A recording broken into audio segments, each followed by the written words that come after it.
Hello students, आज हम शुरू कर रहे हैं बीकॉम फर्स्ट ईयर के ग्रुप सेकंड का पेपर फर्स्ट बिजनेस इकोनॉमिक्स व्यावसायिक अर्थशास्त्र, जिसमें हम समझेंगे सिंपल शब्दों में इकोनॉमिक्स और बिजनेस इकोनॉमिक्स के मीनिंग को।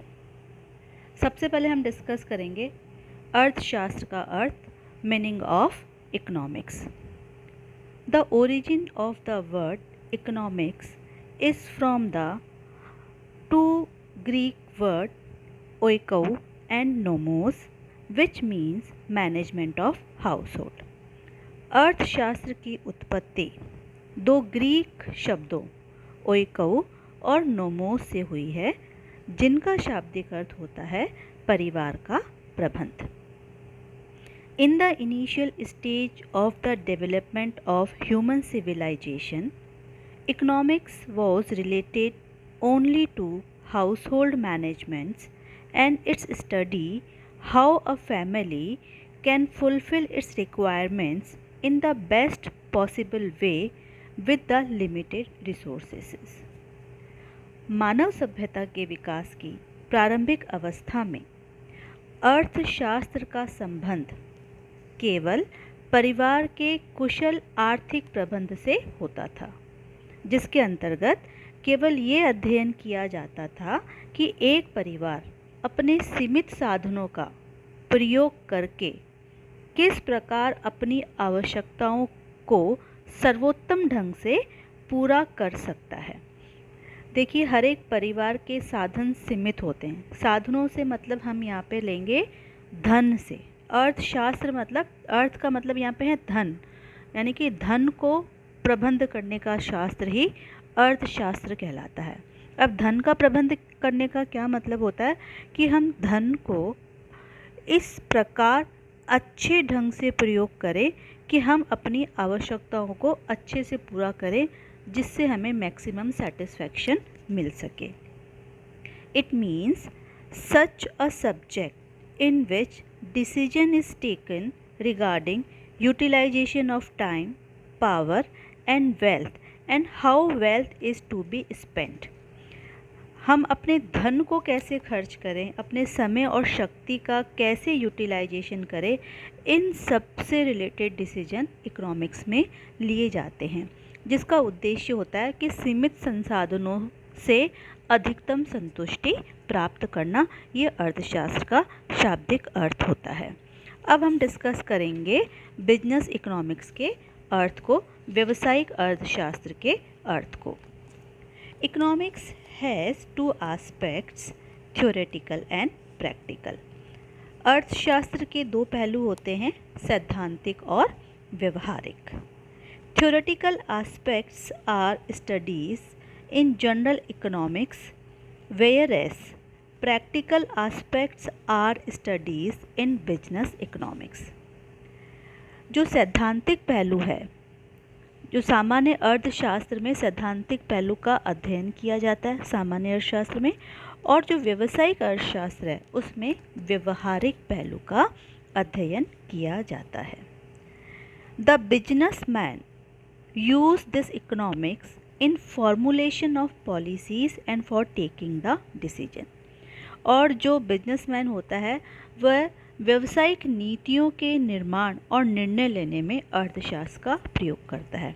इसका मतलब business economics is related to practical aspects of economics.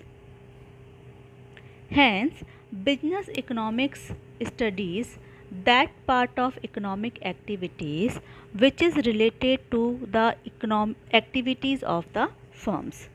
इस प्रकार हम कह सकते हैं व्यावसायिक अर्थशास्त्र आर्थिक गतिविधियों के, इकोनॉमिक एक्टिविटीज़ के उन भागों का अध्ययन करता है जिसका संबंध फर्म की गतिविधि से होता है। ठीक है। टू कंक्लूड, बिजनेस इकोनॉमिक्स और मैनेजरियल इकोनॉमिक्स, इसको बिजनेस इकोनॉमिक्स को हम मैनेजरियल यानी कि प्रबंध की अर्थशास्त्र भी बोलते हैं। टू कंक्लूड, बिजनेस इकोनॉमिक्स और managerial economics is the special branch of economics itself in which the general economic principles are applied by the business managers for solving the practical and real problems so that they may formulate the plans by deciding future policies. निष्कर्ष के रूप में हम क्या कह सकते हैं अगर व्यावसायिक अर्थशास्त्र को हम परिभाषित करें तो व्यावसायिक अर्थशास्त्र या प्रबंधकीय अर्थशास्त्र अर्थशास्त्र की ही एक विशिष्ट शाखा होती है जिसमें सामान्य आर्थिक सिद्धांतों का प्रयोग हम करते हैं जो व्यवहारिक और वास्तविक समस्याएं होती है व्यवसाय की, और इसका प्रयोग कौन करेगा?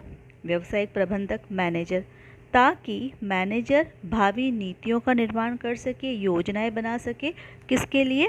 बिजनेस के लिए। और हर एक बिजनेस का उद्देश्य क्या होता है?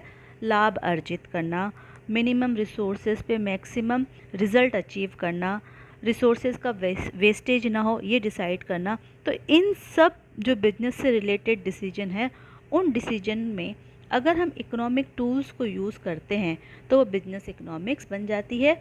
और मैनेजर यूज़ करता है बिजनेस को चलाने के लिए, इसलिए इसको अपन मैनेजरियल इकोनॉमिक्स भी बोलते हैं।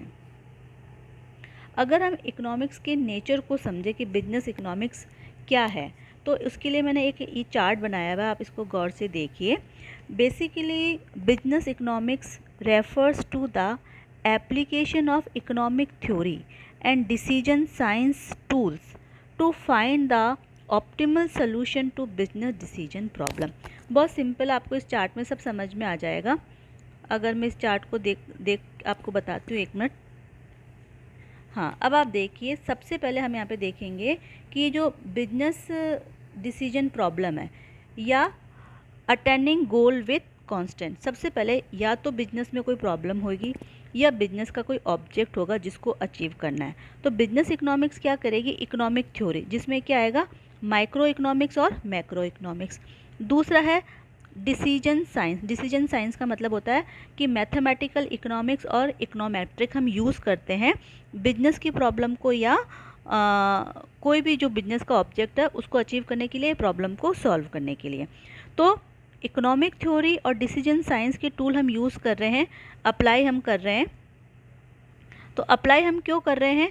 ताकि जो अप्लाई हम करें ताकि एप्लीकेशन जब हम थ्योरीज़ का, इकोनॉमिक थ्योरीज़ का और डिसीजन साइंस का करेंगे तो we will be able to solve the business problem by taking appropriate decision. तो हमने इकोनॉमिक टूल का यूज़ किया है डिसीजन लेने में। डिसीजन लेने से क्या होगा? ऑप्टिमल सोल्यूशन हमारे पास में आ जाएगा, ठीक है, और बिजनेस डिसीजन की जो प्रॉब्लम है वो सॉल्व हो जाएगी। एक्चुअली डिसीजन मेकिंग की रिक्वायरमेंट कब होती है? जब हमारे पास में बहुत सारे ऑप्शंस होते हैं और उसमें से हमें किसी एक ऑप्शन को चूज़ करना होता है जो कि बेस्ट होता है। तो इस ऑप्शन को चूज़ करने में हमारी हेल्प कौन करते हैं? Economic tools. तो जब हम इकोनॉमिक टूल्स जो कि इकोनॉमिक थ्योरी, माइक्रो इकोनॉमिक्स और मैक्रो इकोनॉमिक्स और डिसीजन साइंस यानी कि मैथमेटिकल इकोनॉमिक्स और इकोनोमेट्रिक को हम यूज़ करते हैं, किस में करते हैं? बिजनेस डिसीजन प्रॉब्लम को सॉल्व करने में। और डिसीजन लेके हम ऑप्टिमम सोल्यूशन निकालते हैं, बेस्ट जो हमारा सोल्यूशन होता है उसको हम चूज़ करते हैं, जिसमें हेल्प करती है इकोनॉमिक थ्योरी और डिसीजन साइंस। तो इट इज़ द नेचर, और हम कह सकते हैं कि बिजनेस इकोनॉमिक्स की मीनिंग को और अच्छे से एक्सप्लेन करता है। इसको हम और समझ सकते हैं, इसी चीज़ को हम समझ रहे हैं कि जो नेचर है बिजनेस इकोनॉमिक्स का, जो काम है वो क्या है कि हमारे पास में unlimited choice, unlimited, 1 minute, unlimited, 1 second, diagram में चेंज हो गया है। अनलिमिटेड तो चॉइस होती है। अनलिमिटेड चॉइस का मतलब यहाँ पर है कि हमारे पास में डिमांड्स ज़्यादा हैं और लिमिटेड रिसोर्सेज हमारे लिमिटेड है, जिसको हम मानेंगे मनी हमारी लिमिटेड है। तो यहाँ पे क्या हो जाएगी? स्केसिटी का मतलब है कमी। एक तो ये होता है कि भाई आपके पास में अनलिमिटेड चॉइस है, अनलिमिटेड डिमांड है, अनलिमिटेड नीड्स है, अनलिमिटेड वांट्स है, और उसको पूरा करने के लिए रिसोर्सेज भी अनलिमिटेड है। लेकिन ऐसा होता नहीं है। ऐसा तो नहीं कि आपकी जितनी भी आवश्यकताएं हैं, आपके पास में अनलिमिटेड मनी है और आपको सोचने की भी ज़रूरत नहीं है, आप कैसे भी खर्च कर सकते हो। तो यहाँ पे लिमिटेड रिसोर्सेज हम मनी मान के चलते हैं, वो तो हमारी लिमिटेड, और अनलिमिटेड चॉइस यानी कि हमारी नीड वांट्स अनलिमिटेड है। तो इन दोनों में बैलेंस करने यानी कि स्कैसिटी यानी कि कमी हो गई किसकी? रिसोर्सेज की। तो अब हमारे पास में क्वेश्चन आता है what to produce, how to produce and for whom to produce, कि हमें क्या प्रोड्यूस करना है, हाउ टू प्रोड्यूस, हमें कैसे प्रोड्यूस करना है और किसके लिए प्रोड्यूस करना है, इन सब चीज़ों को हम डिसाइड करेंगे बिजनेस इकोनॉमिक्स में। व्हाट टू प्रोड्यूस, हम कैपिटल गुड्स करें या कंज्यूमर गुड्स करें। हाउ टू प्रोड्यूस में ये होगा कि हम लेबर इंटेंसिव टेक्निक यूज़ करें या कैपिटल इंटेंसिव टेक्निक यूज़ करें, और किसके लिए हमें प्रोड्यूस करना है, मिडिल क्लास के लिए करना है, अपर क्लास के लिए करना है, ठीक है ना। तो ये सब जो डिसीजन होते हैं, उन डिसीजन को लेने में इकोनॉमिक्स हेल्प करती है बिजनेसमैन को, मैनेजर को। That's why it is known as the business economics. तो बिजनेस इकोनॉमिक्स का मीनिंग हमारे आज एक्सप्लेन हो गया कि मीनिंग क्या है इसका, हमने डिस्कस किया। इकोनॉमिक्स का क्या मीनिंग है, बिजनेस इकोनॉमिक्स का क्या मीनिंग है, वो हमने डिस्कस किया। फिर इसकी नेचर को हमने एक्सप्लेन किया कि जो भी बिजनेस की प्रॉब्लम है, बिजनेस की प्रॉब्लम में इकोनॉमिक थ्योरी और डिसीजन साइंस को हम यूज़ अप्लाई करके ऑप्टिमल डिसीजन लेते हैं। उसके बाद हमने डिस्कस करा कि हमारे पास में अनलिमिटेड चॉइस होती है, अनलिमिटेड चॉइस, और लेकिन उसको पूरा करने के लिए लिमिटेड रिसोर्सेज होते हैं, उससे एक स्कैरसिटी यानी कि कमी आती है। और तो हम डिसाइड करते हैं कि हमें, चूँकि लिमिटेड रिसोर्सेज है, तो हमें डिसाइड करना है कि हम इन लिमिटेड रिसोर्सेज में हमें चॉइस करनी होती है कि हमें क्या प्रोड्यूस करना है, कैसे प्रोड्यूस करना है और किसके लिए प्रोड्यूस करना है। इन सब डिसीजंस को लेने के लिए हम इकोनॉमिक टूल को यूज़ करते हैं, इसे हम बिजनेस इकोनॉमिक्स कहते हैं। Thank you.